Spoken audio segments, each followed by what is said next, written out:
Hello, grade 11. Today, inshallah, we're covering the first session of chapter 4, lesson 1, adolescence. Okay, let's start by mentioning what's the meaning of the word adolescence. Actually, adolescence is a transition stage or a transition rate between childhood and adulthood. It means that you're not a child anymore and you have special characteristics, whether physical or personal or intellectual one, that help you to develop from being a child into being an adult. But actually, this is a transitional or a part of moving on stage. It's not the permanent one. During this stage, you'll find that your body, your mind, your intellectual development is developing actually. So adolescence is a transition rate or a transition stage between childhood and adulthood. What's meant by initiation rites? Initiation rites actually is or are ceremonies or rituals in which an individual is admitted to a new status or accepted into new possession, which means that you're going to be accepted into new stage of your life, whether having a promotion, whether getting a new getting into a new stage in a sport that you are playing, whether you're moving by special physical development from being a child to being an adult or a grown up, whether having a special ceremony in your life, joining the college, for example, which means that you're transiting from a stage to another one. Puberty. What's meant by puberty? Actually, this is the biological event that marks the end of a childhood. Something happens to us, whether males or females, which is very special, that marks the end of our childhood and means that you are adults right now. What's meant by growth spurt? Actually, it's the rapid increase in weight and height. When you are growing or moving from being a childhood and you get the special puberty or the biological event in your life, that means that you are an adult and not a child anymore, you'll find that you will gain some weight or height. It depends on the person itself and their genes. What's meant by conform? Conform is an act in accordance with prevailing standards or customs. It means that you're acting in a situation according to your customs or your standard of living or your standard of morality. You're having special morals that will make you behave the way you are going to behave in a special situation. For example, here in Egypt, you will never accept the fact that someone can come and tease your sister, for example. So this is you are behaving according to your customs. Here also in Egypt, if you find someone that has been stolen from someone in the street, you will be going and you'll go and help him. So this that means that you're behaving to your own customs. In this lesson, you'll find that we're having three psychologists. We're having three different theories of adolescence. The first one is G. Stanley Hall, which focus on something called storm and stress, while Margaret Mead addresses the cultural influences on people. And the last one is Robert Havigist, which points out the challenges that face most adolescents. Let's start by Stanley Hall. Actually, Stanley Hall has portrayed adolescence as a stage of storm and stress, representing a transitional stage. What does it mean? It means that when you are in the stage, you are acting or behaving as if you are an animal which is captivated inside a cage. You have a very special or many things that are changing inside your body and you cannot control them, and at the same time you don't know why your hormones or your body is doing this to you. At the same time you're having like a part of storm and stress in your mind. You are acting towards several situations in a very special way, which means that you are very ideal. You don't have something called a gray area. No, you have only right or wrong.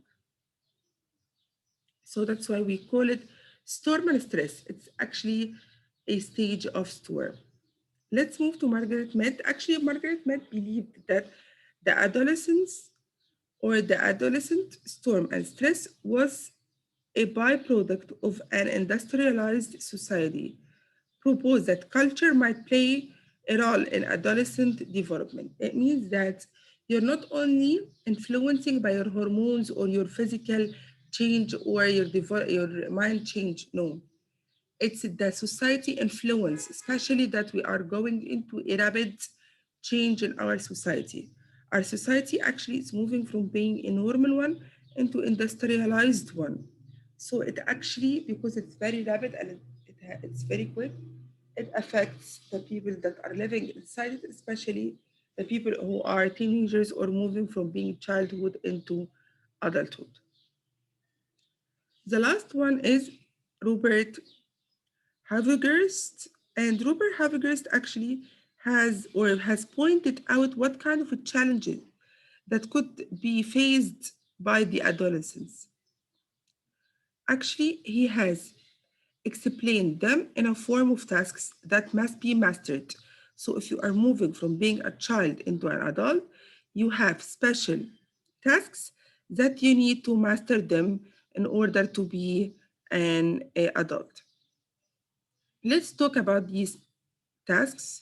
Number one, accepting one's physical makeup and acquiring a masculine or feminine gender role. It means that you need to actually accept what kind of physical change happens inside your body and to have a gender identity. Now you're not just playing around with your friends as a friend.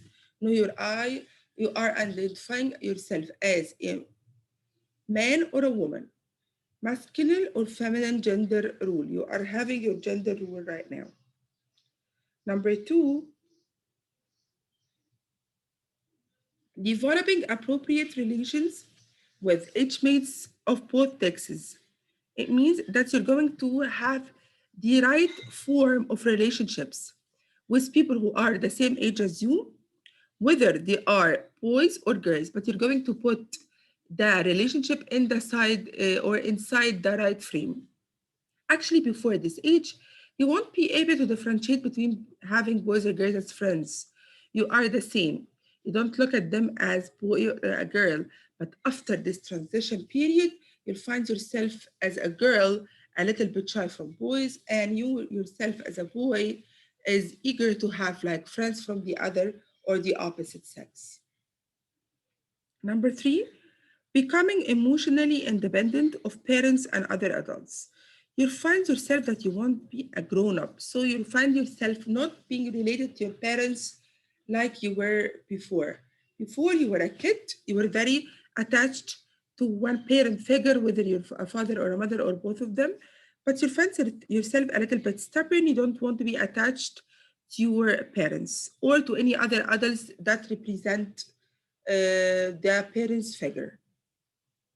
Number four, achieving the assurance that one will become economically independent.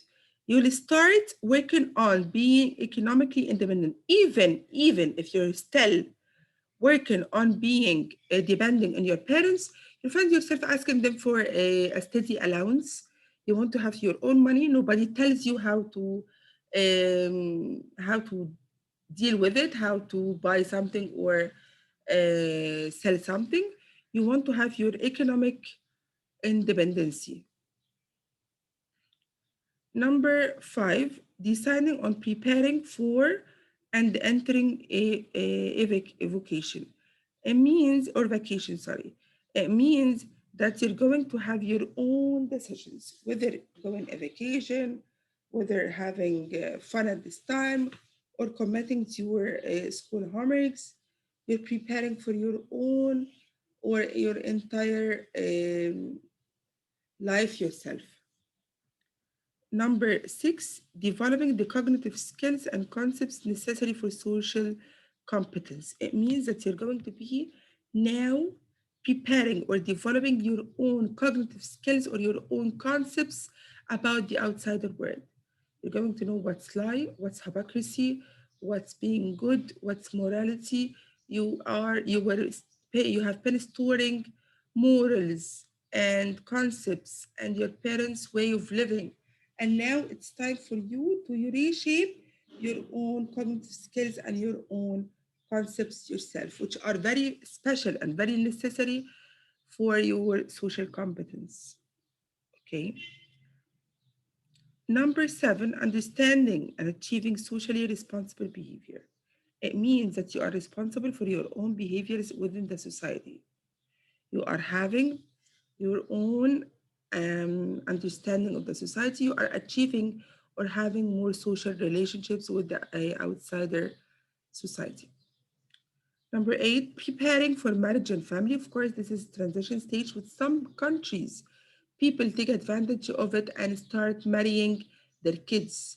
Some kids or some people will start their life in this adolescence part of their life. Once that they are reaching this part, they start to prepare themselves or whether start their own families or they prepare themselves for marriage.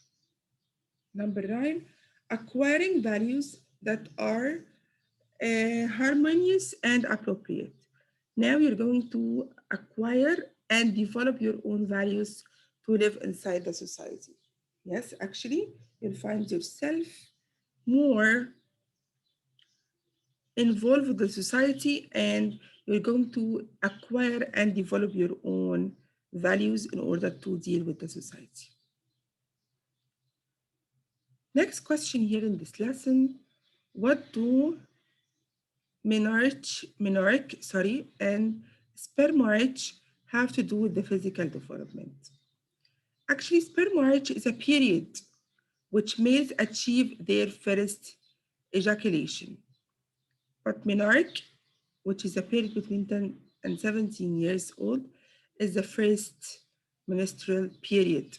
So the first one, or spermarriage, is related to men, but menarche is related to women. So it's very related to the physical development. It marks the beginning of being a teenager and leaving the childhood for good. Let's compare and contrast between the common reactions of males and females adolescents to the physical change that they are experiencing. As I told you before, that they are actually now experiencing a new phase of their life. They are changing, especially physically, and development of mind and values and cognitive skills and so on. But let's focus on the physical changes that they are experiencing. Male adolescents, early matures, sports, heroes. They are social leaders. Others look up at them as more mature, more self confident, and independent. But the ones who got their late matures may withdraw, can have behavioral problems because of their late mature, and they find themselves a little bit children next to their colleagues or age mates. Female adolescents. You can imagine that early matures date older people, take charge with peers, more popular, more favorable, self image in the late teens, late mature get along better with peers. What does it mean, the word self image? It means that women or girls actually at this stage find themselves very curious and very careful about their self image, how they look like in front of other sex or other people in general. What do male and female have in common? Actually, the self conscious, they want to confirm a gender ideal, may see self as not measuring up, may have measuring up, not to fit in the rule. They may have a negative body image, yes, actually, inside themselves, that they don't like themselves at this point. So they may be developing a very negative body image. They may face depression sometimes because of their body image. They might find themselves disturbed actually under any development or any features that don't fit gender ideal. Yes, they sometimes find themselves depressed actually if they don't find the development that they are seeking. So they do not find themselves working the way they are. So they are disturbed under any kind of development, which actually very depressing for themselves, especially that they don't if they don't fit in their gender image or their gender ideal. Let's cover the last question. Why has adolescence been characterized as a time of storm and stress? As I mentioned at the beginning of the session, that Stanley Hall has said that adolescence actually has been characterized as a time of storm and stress. Why? Because as Hall viewed it, adolescence was like fully grown an animal in a cage. It's a fully grown animal, but it's inside a cage, so they see freedom, but they don't know when it will occur or how to handle it, how to handle their freedom, how to handle that they have become adults, how to handle the changes or the body changes. Okay. Um, that's it for today. Let's cover the next part next session, inshallah. Thank you.